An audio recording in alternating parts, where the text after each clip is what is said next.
Hi, and welcome to the Selling in the Motor Trade podcast in association with CarWow, the online car-changing destination. Together, we share tips and ideas on how to sell more cars, improve your service department, and generally put more profit into your department, dealership, or dealer group. I'm your host, Simon Bowkett, or some of you might already know me as Skippy. Firstly, I just want to say thank you for taking the time to listen to this podcast.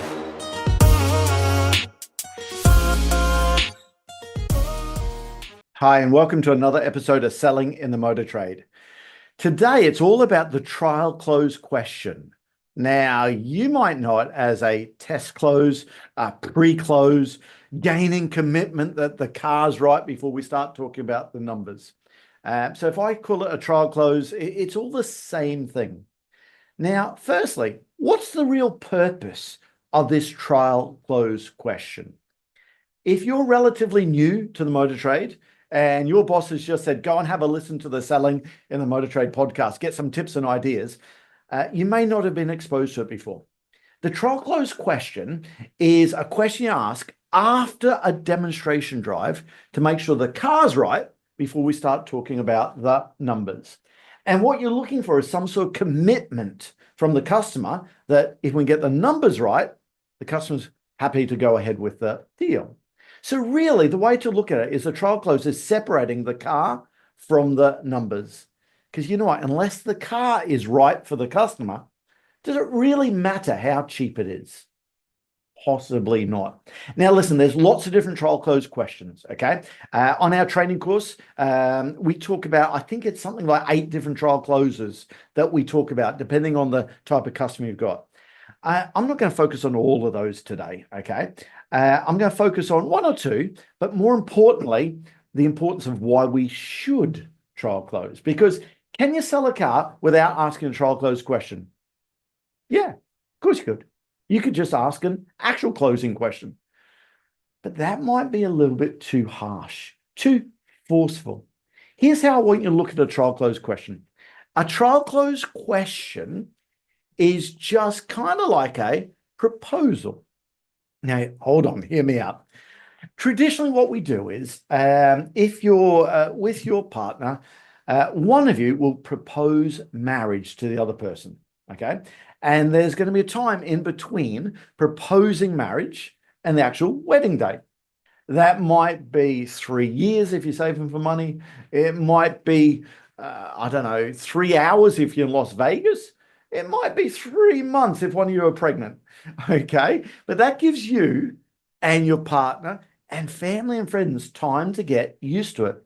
So actually, what will happen is you or your partner will sit there and think, right, this is the person I want to spend the rest of my life. There'll be some sort of romantic gesture. You'll get down on one knee and say, Emma, will you marry me? Yes, yes, yes, I love you, okay? And then there's the time to sort the wedding out. Can you imagine if we didn't do that in society? Imagine we just turn and say, hey, Emma, put a nice dress on. I've got a surprise. What are we doing? Oh, don't worry about it. You're going to love it. We drive down to the local church, okay? And Emma says, what are we doing here? Oh, don't worry. It's going to be great. You walk in and all of your family sitting on one side. Your partner's family sitting on the other side. Simon, what's happening here? Oh, don't worry. It's going to be great. You walk down the front of the aisle. And the priest or the vicar or the registrar or the Jedi, whoever's marrying is there. And they turn around and say, Emma, do you take Simon to be your lawful wedded? Whoa, back up a bit. That might be too much, too soon. What happens is we do the proposal. And then the wedding day, it's almost a foregone conclusion because you know what's going to happen. That's why I like to look at the trial close as almost the proposal. We want to make sure that they know what's going to happen. There's some sort of commitment without using the word commitment, because commitment is going to scare the customer. So that's what the trial close question is all about. So when do we ask it? I personally like to ask my trial close question when they're still driving the car, 5 minutes before they get back to the dealership. So when you ask that trial close question, you've got 5 more minutes, the customer thinking, yeah, this is a car for me. I really, really like this car. Okay. Now, some people like to ask the trial close question when they're back in the dealership, they're at the desk. You ask, are there any more questions? And then they ask the trial close question. Okay.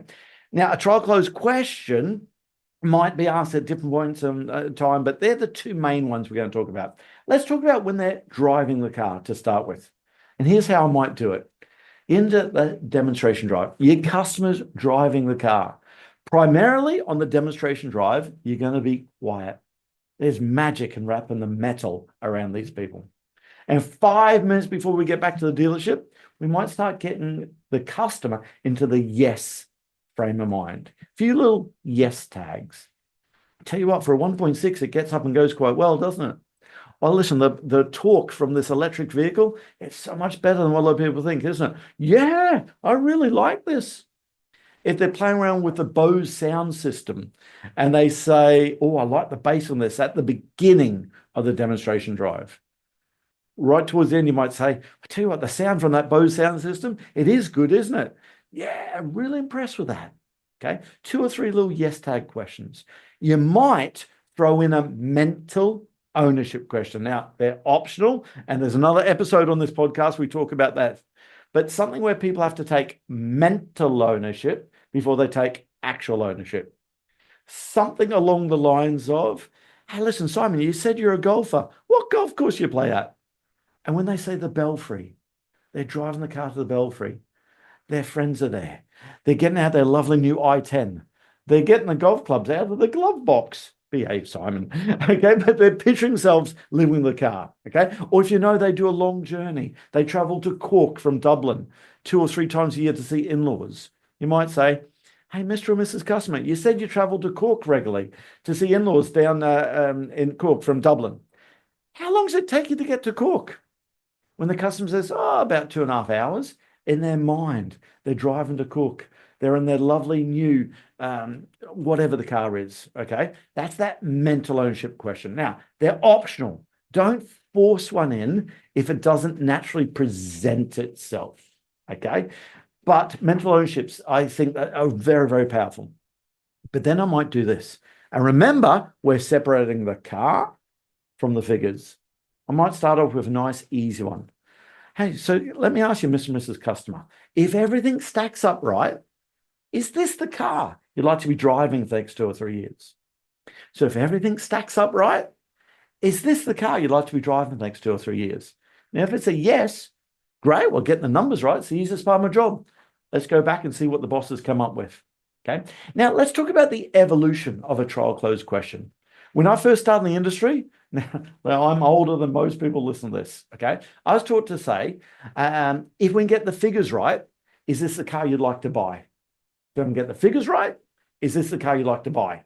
Oh, and by the way, then it was a now, today, okay? If we get the figures right, is this the car you'd like to buy? I tend to avoid that one now because if you say, if we can get the figures right, it might imply the figures aren't right currently. Okay. Now, especially if you're living in an environment where it's agency, we're not going to discount the price. You're a no haggle dealership on a used car supermarket. If you say to a customer, if we can get the figures right, it almost implies that there is room to haggle and move. Okay.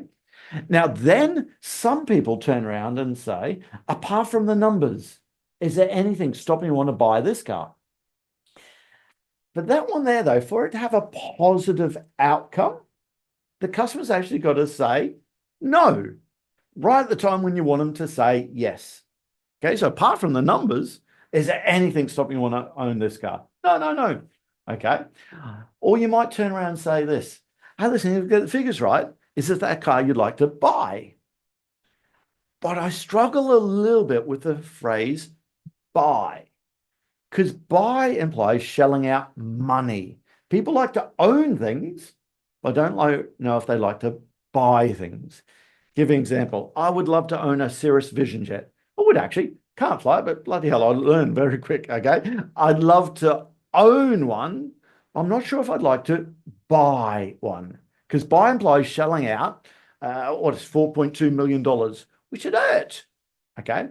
So that's why you might try and avoid buy and deal at that stage there. Own. Is this the car you'd like to be driving the next 2 or 3 years? For them to drive it for the next 2 or 3 years, guess what? The customer has to buy it anyway. Or There's the three questions you might ask at the end of the demonstration drive. Do you like it? Yeah. Do you like enough to want to own it? Yeah. So what you're telling me is we just got to get the numbers right, and that's the car you'd like to go ahead with. Okay. Yeah. All you're doing is separating the car from the money. Now, some managers listening to this turn around and say, oh, no, I want my salespeople to say, if we can get the numbers right today, is this the car you're going to buy today? Okay. And you're happy to leave me £1,000 deposit today.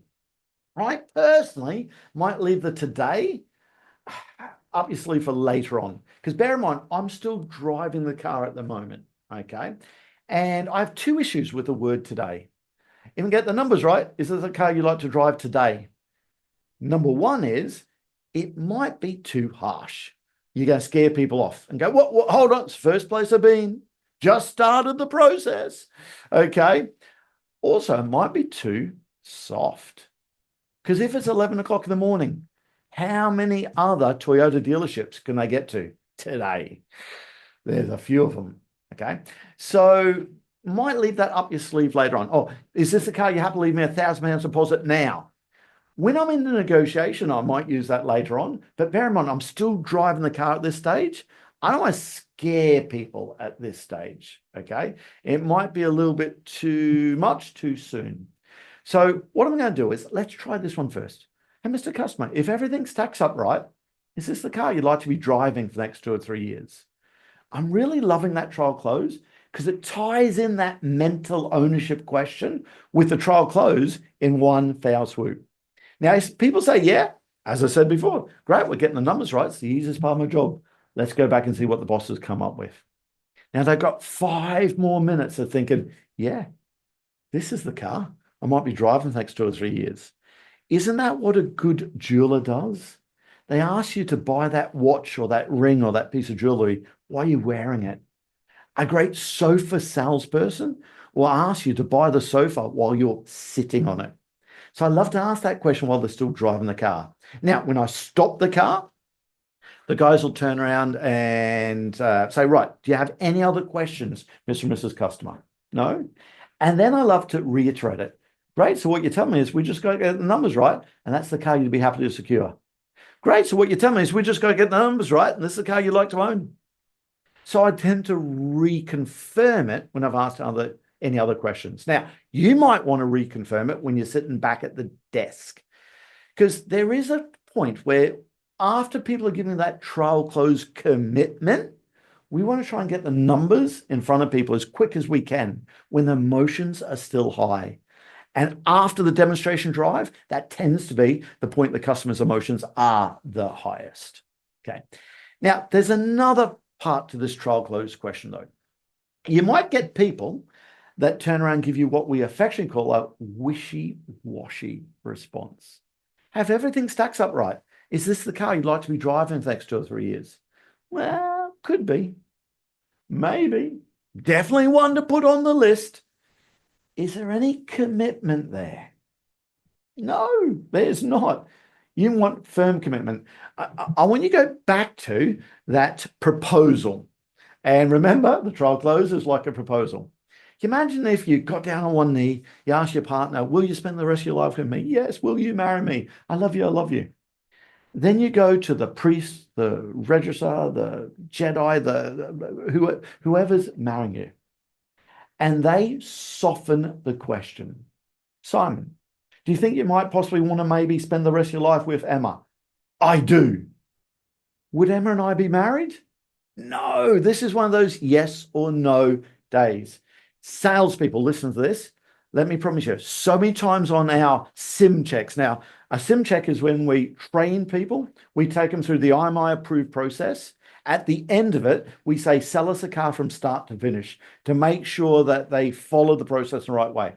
Every 12 months, we go through another sim check, kind of like an airline pilot has to go through a simulator every 6 months to make sure they still know how to do it right. And so many times we hear salespeople, they think they've asked the trial close question, but they wishy-washy to it.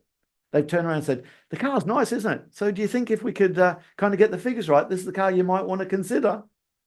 Now, I'm over-exaggerating that, but you know what? Not by much. Do you think this might be the car you like to own? Do you think this could be the one? All of that, there's no firm commitment there. Okay. Also, if the priest turns around and said, Simon, do you take Emma to be your lawful wedded wife? Yeah, sure. Why not? We've been going out long enough. We may as well. Again, would I be married? No. This is one of those yes or no days. So what happens is either you as a salesperson, you give a wishy-washy trial close question, or the customer gives you a wishy-washy response. Have everything stacks up right. Is this the car you'd like to be driving the next 2 or 3 years? Could be. Possibly. Definitely one to put on the list. Is there any commitment there, guys?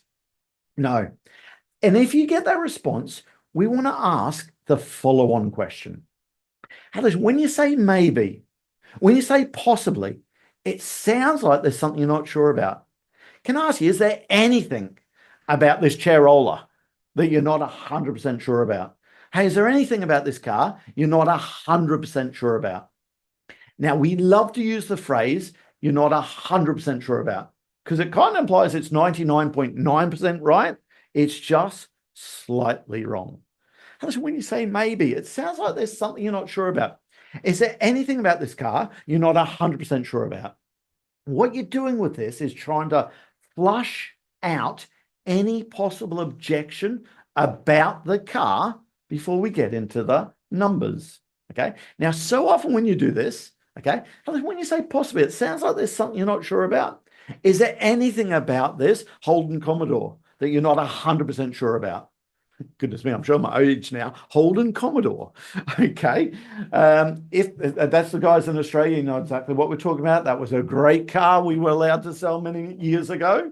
Okay. But listen, when you say maybe, it sounds like there's something you're not sure about. Is there anything about this car that you're not 100% sure about? Well, the mileage is higher than what I hoped. Well, I wish it had full leather interior, not that half leather. Well, I wish it actually had a panoramic roof on it. Okay. Well, I'm not entirely sure about the color. You haven't got firm commitment. We've flushed out a possible objection that might come and bite you on the ass later on. But what we need to do is now see if it's going to be a deal breaker. Because you know what? At this stage, you're at the end of the demonstration drive. The objection you get at that stage, I think, can only be a minor objection. Okay. Because a major objection would have come out beforehand. Okay. If the color of the car was a deal breaker, when you walked out to the car and they say, oh, I can't buy that Kermit the Frog green color car, or I just think it looks horrendous, you wouldn't have got to the end of the demonstration drive. When you walked out to the used car and it's got 80,000 kilometers on it and they sat in, they said, oh, 80,000 kilometers? That's far too much. I'd never buy a car with 80,000 kilometers on it. You wouldn't have got to asking the trial close question. So I think it tends to be a minor objection, or more importantly, a negotiation point. Okay. Well, the mileage is higher than what I hoped. What they're saying is, are you going to reduce the price? Okay. Well, there's a bit of a stone chip just down the front of this used car. If a customer has looked at that used car that intently to see the stone chip, or there's a bit of stain in the boot of the car. No, right in the corner. Simon, can you see in the corner there? If they've looked at it that intently, tell you what, that's the best buying signal you could ever see in your life. Okay. So it might be a minor objection or a negotiation point. In fact, here's a war story. Emma and I bought a house. Goodness me, this must be 19 years ago now. It is too. 18 years ago. 18 years ago. Now, the person was selling it was not allowed to live in the country for more than 90 days at a time. He was living in Guernsey or Jersey, something like that. So the estate agent, it was for tax reasons, okay? That made him sound like some sort of criminal, didn't it? Okay, but the estate agent was selling the property, not the person who owned it. Emma and I will walk around the place with the estate agent, and we decided this is the one. Okay, we'd been looking for a long time. We thought, you know what? This is where we want to be. Okay, but I started pointing out to the estate agent everything that was wrong with it. Okay, well, all the windows need to be replaced, and the oak, that won't be cheap. Okay, and it's got The kitchen, there's not much life in this kitchen. That's got to be replaced. The oil tank's knackered. Okay, it's all rusted out. It's going to need a new oil tank. You won't get much changed out of like 3 or 4 grand for that. Was it because we didn't like the property? No. What had I started? In my mind, and letting the estate agent know, it's negotiation. So what we want to do is we want to find out, is it a deal breaker? Now, I used to think I had to overcome every objection every time to get someone to buy something, but we don't. Don't we all compromise in all walks of life? Okay. I didn't like everything about that house. I didn't like we had to replace all the windows. I didn't like I had to replace kitchen, bathrooms. I didn't like we had to convert it from a 2-bed to a 4-bedroom house because we had 2 kids. I definitely didn't like the price of it. We liked enough other things about it to put up with the things that we didn't like. Okay. So we need to see if it's a deal breaker. Okay. Look how much Emma's had to compromise with me. Okay. So what we'll do is if someone says, well, the mileage is higher than what I hoped. Okay. Well, I wish I had full leather interior instead of half leather interior. Okay. And that's reflected in the price. If it had lower mileage on it, we wouldn't be asking 39,995. But if everything else stacks up right, the mileage on that car, that wouldn't stop you wanting to own it, would it? Well, I wish it had full leather interior as opposed to half leather interior. Okay, and that's reflected in the price. If it had full leather interior, it'd be an S-line model, and we wouldn't be asking 52,000. We'd be asking a lot more for it. But if everything else stacks up right, the lack of full leather interior, that wouldn't stop you wanting to own it. No, not really.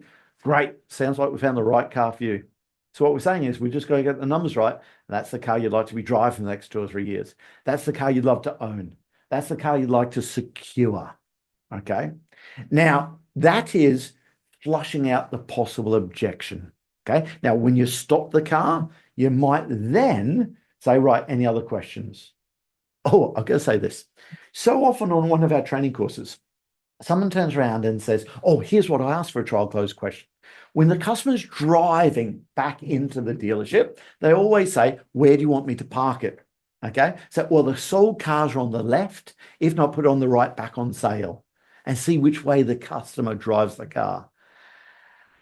Listen, I'm not going to knock it. We don't knock any other trainer's ideas. And if you've been told to do that from your management, please remember you work for your manager. You don't work for us.